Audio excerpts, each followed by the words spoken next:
사람은 누구나 축복을 원합니다. 일이 잘 되길 바라고 마음이 가벼워지길 바랍니다. 그래서 좋은 기회가 오면 반갑고 상황이 풀리면 안심이 됩니다. 그런데 그럴 때 한 번은 멈춰야 합니다. 지금 내 앞에 있는 이것이 정말 하나님께서 주시는 복인지 아니면 폭처럼 보이게 꾸민 다른 것인지 살펴야 합니다. 사탄은 대놓고 불행을 주지 않습니다. 오히려 축복처럼 보이게 줍니다. 빨리 좋아질 것 같고 손해 안 볼 것 같고 내 삶이 더 편해질 것 같은 길을 보여주며 마음을 흔듭니다. 그런데 그 길이 하나님을 더 붙잡게 하지 않고 기도를 가볍게 만들고 사람을 쉽게 대하게 만들고 양심을 무디게 만든다면 그것은 조심해야 할 신호일 수 있습니다. 그래서 오늘은 이 질문을 붙잡고 가려 합니다. 지금 내 손에 들어온 이 복 같은 일이 정말 하나님께서 주시는 복인지 아니면 사탄이 주는 거짓 축복인지 어떻게 분별할 것인가입니다. 오늘 주제는 조심하세요. 이것은 사탄이 주는 거짓 축복입니다. 첫째, 거짓 축복은 순종보다 지름길을 사랑하게 만듭니다. 우리는 원래 지름길을 좋아합니다. 오래 기다리는 것보다 빨리 끝나는 게 좋고 천천히 쌓는 것보다 한 번에 올라가는 게 좋아 보입니다. 문제는 그 지름길이 언제나 나쁜 길이라는 뜻이 아니라 지름길을 선택할 때 하나님을 빼고 선택하게 된다는 데 있습니다.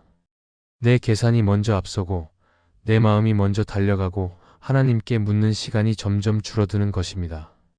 처음에는 이것도 지혜 같아 보입니다. 남들처럼만 하면 손해를 안 볼 것 같고 이렇게 하면 더 빨리 안정될 것 같고 이렇게 해야 살아남을 것 같다는 생각이 듭니다. 그런데 그 마음을 가만히 들여다보면 순종의 길이 답답해 보이기 시작합니다. 하나님 말씀대로 하려면 손해보는 것 같고 정직하게 하려면 늦어질 것 같고 참고 기다리려면 내 마음이 불안해집니다. 그래서 결국 우리는 순종을 내려놓고 더 쉬운 길을 붙잡고 싶어집니다. 이때 우리가 기억해야 할 장면이 있습니다. 마태복음 4장에서 예수님께서 광야에서 시험을 받으실 때 사탄이 가져온 유혹의 핵심이 바로 지름길이었습니다. 예수님께서 금식하셔서 배고프실 때 사탄은 돌로 떡을 만들라고 말합니다. 겉으로 보면 이상한 말이 아닙니다. 배고픈데 먹는 것은 필요합니다.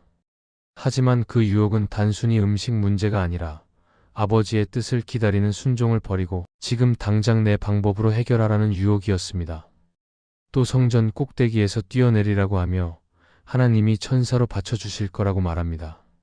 겉으로는 믿음처럼 보이지만 사실은 하나님을 믿는 것이 아니라 하나님을 시험하는 지름길입니다.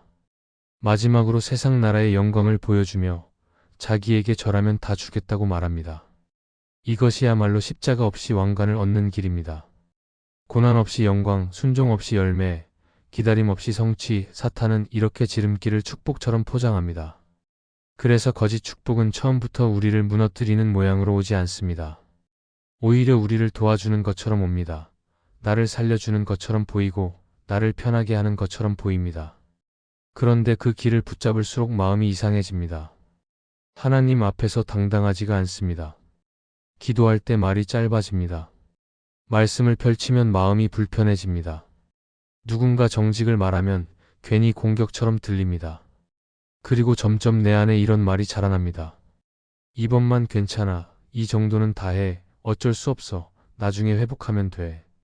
그런데 그 말이 쌓이면 우리는 조금씩 순종에서 멀어집니다. 하나님께서 원하시는 길이 아니라 내가 편한 길이 기준이 됩니다. 사탄이 주는 거짓 축복의 가장 무서운 점은 우리가 스스로를 합리화하게 만든다는 것입니다. 죄를 죄로 부르지 않게 하고 타협을 타협이라 말하지 않게 합니다. 그래서 더 이상 내 마음이 경고를 울리지 않습니다. 처음엔 양심이 불편했는데 어느 순간부터는 아무렇지 않습니다. 그리고 그때부터는 작은 지름길이 큰 지름길을 부릅니다. 작은 거짓이 더 큰 거짓을 부르고 작은 편법이 더 큰 편법을 부르고 작은 비겁함이 더 큰 비겁함을 부릅니다. 그러다 어느 날 우리는 깨닫습니다. 내가 선택한 것은 복이 아니라 내 영혼을 조금씩 깎아먹는 길이었다는 것을 말입니다. 그렇다면 우리는 어떻게 분별해야 할까요? 단순합니다. 이 길이 하나님께 묻게 만들고 있습니까? 아니면 하나님 없이도 결정할 수 있다고 느끼게 만듭니까? 이 선택이 내 안에 정직함을 키웁니까? 아니면 변명을 키웁니까? 이 길이 나를 더 겸손하게 만듭니까? 아니면 내가 더 똑똑하다고 느끼게 합니까? 그리고 가장 중요한 질문이 있습니다. 이 길을 선택할수록 예수님을 더 사랑하게 됩니까? 아니면 예수님 없이도 살 수 있을 것 같아집니까? 예수님의 길은 언제나 순종의 길이었습니다. 빠른 길이 아니라 아버지의 뜻을 따르는 길이었습니다. 그래서 예수님은 광야에서 지름길을 거절하셨고 십자가의 길을 선택하셨습니다. 우리도 마찬가지입니다. 축복처럼 보이는 지름길 앞에서 한 번은 멈추셔야 합니다. 그리고 주님께 물으셔야 합니다. 주님, 이 길이 정말 주님께서 주시는 길입니까? 아니면 나를 순종해서 떼어놓는 길입니까? 그 질문을 붙들 때 우리는 거짓 축복을 지나 진짜 복의 길로 걸어가게 될 것입니다. 둘째, 거짓 축복은 관계와 양심을 값싸게 만들고 나중에 큰 대가를 치르게 합니다. 처음에는 별일 아닌 것처럼 시작됩니다. 내가 조금만 손해보면 되는데 그 손해가 너무 아깝게 느껴집니다. 내가 조금만 참고 넘어가면 되는데 그게 너무 억울하게 느껴집니다. 그래서 마음속에서 작은 계산이 올라옵니다. 이번 한 번만 편하게 가자. 이번 한 번만 눈 감자. 어차피 다들 그렇게 한다. 그런데 그 순간부터 거짓 축복은 우리에게 이런 식으로 다가옵니다. 하나님께서 주시는 복은 관계를 살리고 마음을 지키게 하는데 거짓 축복은 관계를 도구로 바꾸고 양심을 소모품으로 만들어버립니다. 우리가 어떤 선택을 할 때 그 선택이 사람을 더 귀하게 보게 만들면 좋은 방향입니다. 반대로 그 선택이 사람을 내 목적을 위한 수단으로 보이게 만들면 그때는 조심하셔야 합니다. 예전에는 상대의 마음을 헤아렸는데 어느 순간부터는 내 일을 위해 상대를 움직이게 하려는 마음이 커집니다. 예전에는 말 한마디도 조심했는데 어느 순간부터는 내 이익을 위해 쉽게 상처 주는 말을 내뱉게 됩니다. 예전에는 약속을 지키는 게 중요했는데 어느 순간부터는 약속도 상황에 따라 바꿀 수 있는 것처럼 느껴집니다. 이런 변화가 한 번에 크게 오지 않습니다. 아주 작은 틈으로 들어옵니다. 그래서 더 무섭습니다. 양심도 마찬가지입니다. 양심은 마음의 경보기 같은데 거짓 축복은 그 경보음을 조금씩 줄여버립니다. 처음에는 마음이 불편합니다. 기도할 때 찔립니다. 말씀을 들을 때 뜨끔합니다. 그런데 계속 같은 선택을 반복하면 마음이 무뎌집니다. 불편함이 사라지는 것이 평안이 아니라 감각이 사라진 것일 수 있습니다. 하나님께서 주시는 평안은 죄를 덮어주는 평안이 아니라 하나님께 돌아가게 하는 평안입니다. 그런데 거짓 축복이 주는 평안은 돌아가지 않아도 되는 것처럼 느끼게 합니다. 그래서 내 안에 이런 말이 자랍니다. 이 정도는 괜찮아. 내가 나쁜 사람은 아니야. 어쩔 수 없었어. 그 말은 나를 위로하는 것 같지만 사실은 양심을 깎아먹는 말이 될 수 있습니다. 성경에서는 이런 모습이 어떻게 나타나는지 열왕기상 21장에서 분명하게 보여줍니다. 아합은 나봇의 포도원을 갖고 싶었습니다. 그 욕심 자체가 당장 폭발하는 죄처럼 보이지는 않습니다. 그냥 더 좋은 것을 갖고 싶었던 마음처럼 보일 수 있습니다. 그런데 그 욕심을 이루는 과정에서 관계가 무너집니다. 한 사람의 삶이 짓밟힙니다. 그리고 양심이 사라집니다. 결국 아합은 원하는 것을 얻습니다. 포도원을 손에 넣습니다. 겉으로 보면 축복처럼 보입니다. 내가 원하던 것을 드디어 얻었다. 이제 숨통이 트인다. 이제 만족할 수 있다. 하지만 그 얻음은 사람을 잃게 만들고 하나님 앞에서 자신을 잃게 만듭니다. 얻었는데 잃습니다. 손에 쥐었는데 더 크게 무너집니다.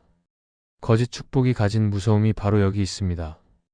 당장은 내 삶이 좋아지는 것 같아도 그 과정에서 가장 중요한 것들을 깎아버립니다. 그래서 우리는 이런 질문을 해야 합니다. 내가 지금 잡으려는 것이 누군가를 울리면서 잡는 것입니까? 내가 지금 선택하려는 것이 누군가의 신뢰를 밟으면서 선택하는 것입니까? 내가 지금 가려는 길이 내 양심을 조용히 죽이면서 가는 길입니까? 만약 그렇다면 그 길은 아무리 반짝여도 진짜 복이 아닐 수 있습니다. 하나님께서 주시는 복은 늘 사람을 살리고 마음을 살리고 공동체를 세웁니다. 그래서 그 복을 붙잡으면 내 말이 조금 더 부드러워지고 내 태도가 조금 더 정직해지고 내 마음이 조금 더 깨끗해집니다. 반대로 거짓 축복을 붙잡으면 내 말이 점점 거칠어지고 내 태도가 점점 계산적이 되고 내 마음이 점점 어두워집니다. 그렇다면 우리는 무엇을 붙들어야 할까요? 아주 단순하게 하나님 앞에서 부끄럽지 않은 길을 붙드셔야 합니다. 조금 늦어도 정직한 길을 붙드셔야 합니다. 조금 손해 같아도 사람을 살리는 길을 붙드셔야 합니다. 지금은 손에 쥐는 것이 작아 보일 수 있습니다. 하지만 하나님께서 지켜주시는 관계, 하나님께서 지켜주시는 양심, 하나님께서 주시는 깨끗한 마음은 나중에 더 큰 힘이 됩니다.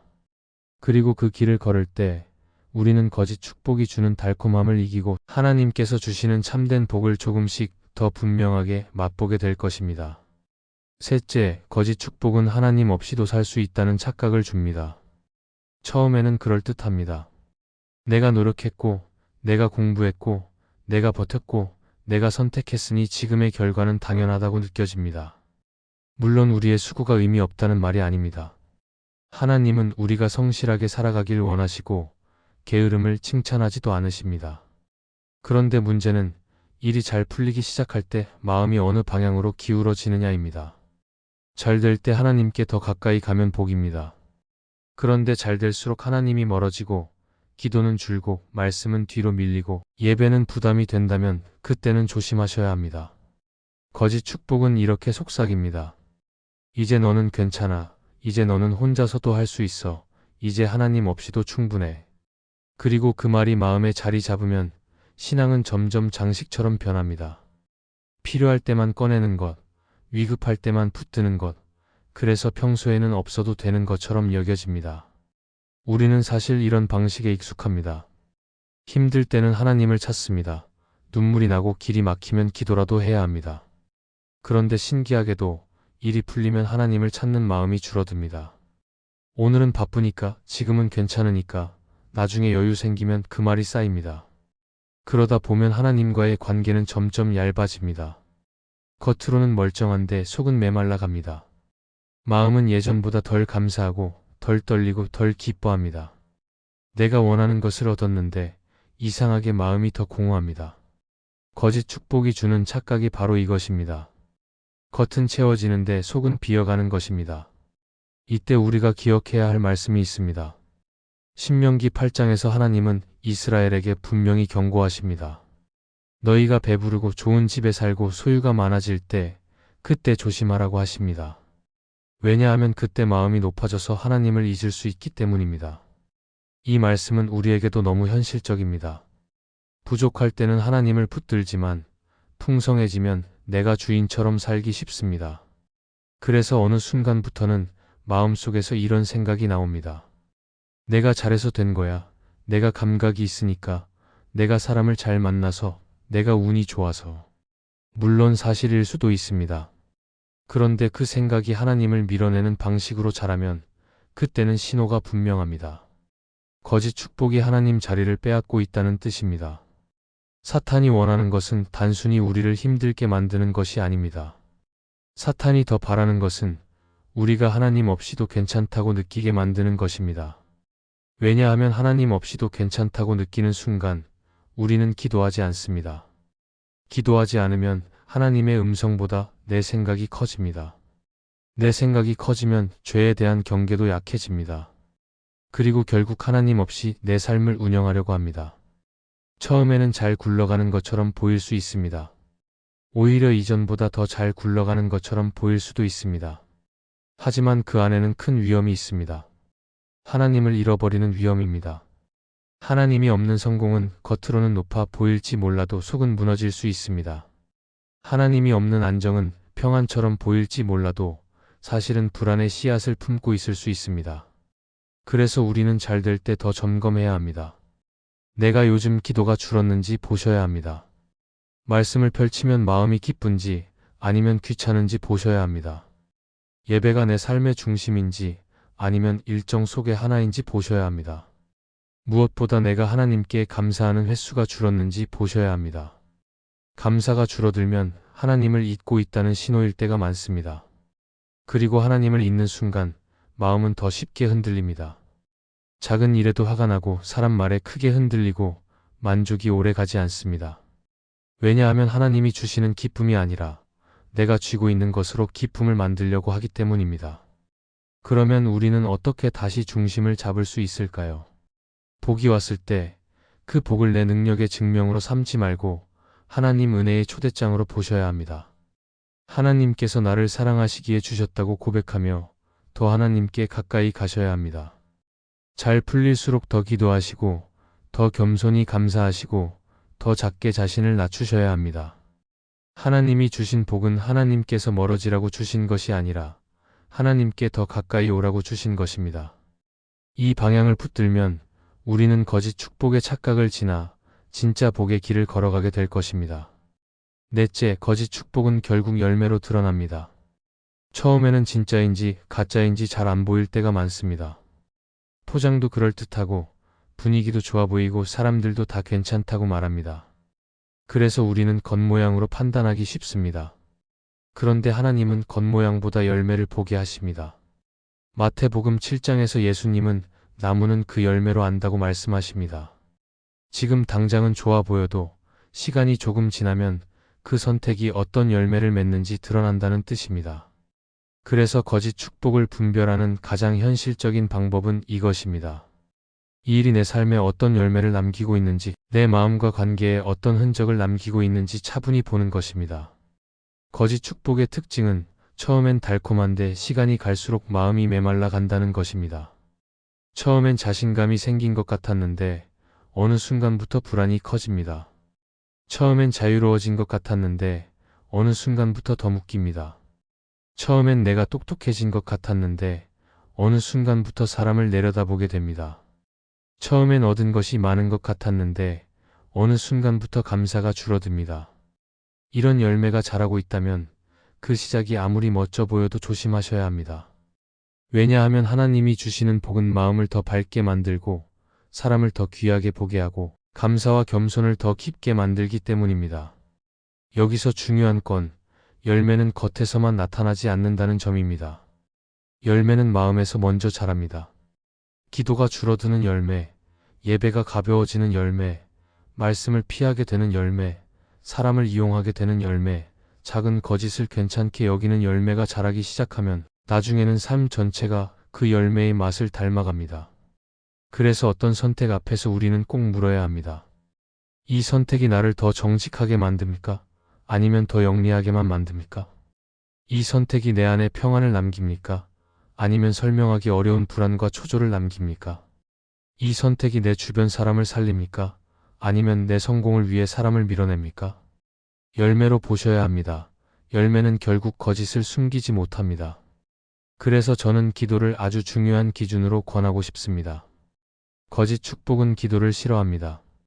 기도하는 자리에 서면 내 마음이 어디로 가고 있는지 드러나기 때문입니다. 팀 켈러는 그의 책 기도에서 이렇게 말합니다. 기도는 우리 환상을 깨뜨리고 내가 생각한 것보다 더 큰 영적 위험 속에 있을 수 있음을 보게 합니다. 기도는 내 선택을 하나님 앞에 세워보게 하고 내가 붙든 것이 복인지 우상인지 비추어 보게 합니다. 그래서 어떤 길이 나를 기도에서 멀어지게 만든다면 그 길은 이미 경고등이 켜진 것일 수 있습니다. 그러니 마지막으로 이렇게 정리해 보시면 좋겠습니다. 내가 붙잡은 것이 사랑의 열매를 맺고 있습니까? 아니면 비교와 미움의 열매를 맺고 있습니까? 내가 붙잡은 것이 감사의 열매를 맺고 있습니까?